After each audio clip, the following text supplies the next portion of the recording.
Now with our GMA cover story. Now, before the U.S. Open started 2 weeks ago, only the most avid tennis fans knew the name Frances Tiafoe.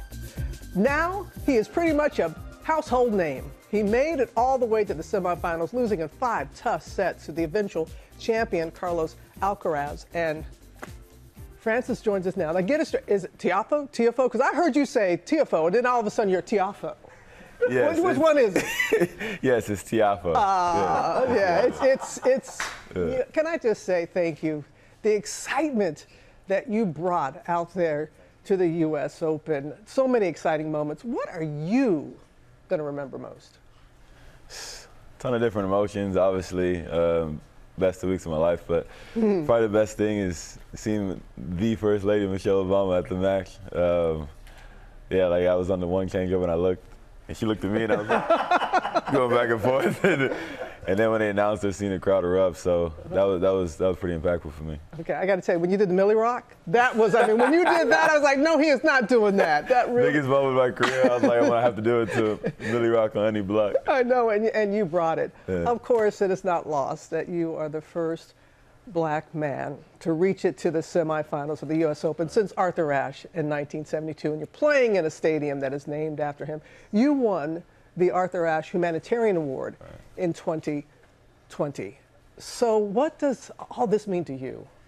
I mean, so much. It's truly a blessing, obviously, from where I came from, all the work that my parents did over the years, and having them see that and be a part of that is crazy. And to be in the same sentence as Arthur Ashe in anything is unbelievable, and that's something no one can ever take from me. So I'm going to remember that forever. And in some ways, you want to match what he did off the court. You don't want to just be remembered for what you're doing on the court? Well said. Yeah, well said.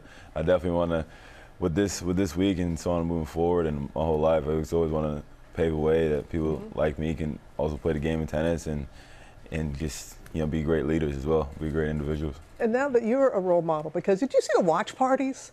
I mean, there were watch parties, especially at your tennis club back in Maryland. Right. So what does it mean to you to now know that so many are looking up to you? For sure.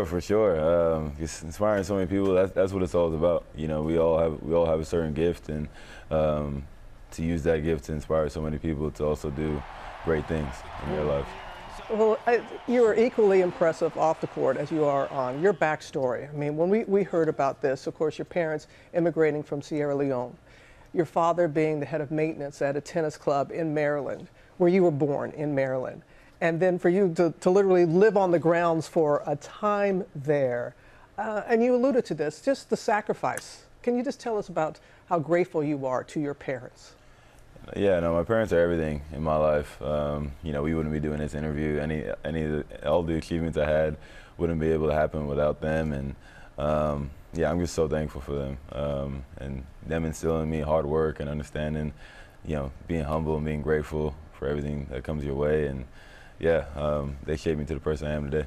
I remember your father saying, well, hopefully this will pay for your college education. You said, I think I'm going to go a little bit farther than that. Exactly. Yeah, they definitely wanted to use this tennis thing as, having education, full scholarship.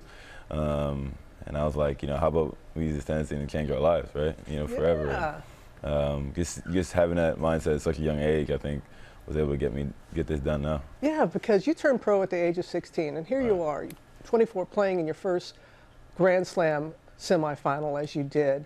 There had to be, well, I don't say had to be, did you have doubts along the way? And what were those words of encouragement that got you to the point you are right now?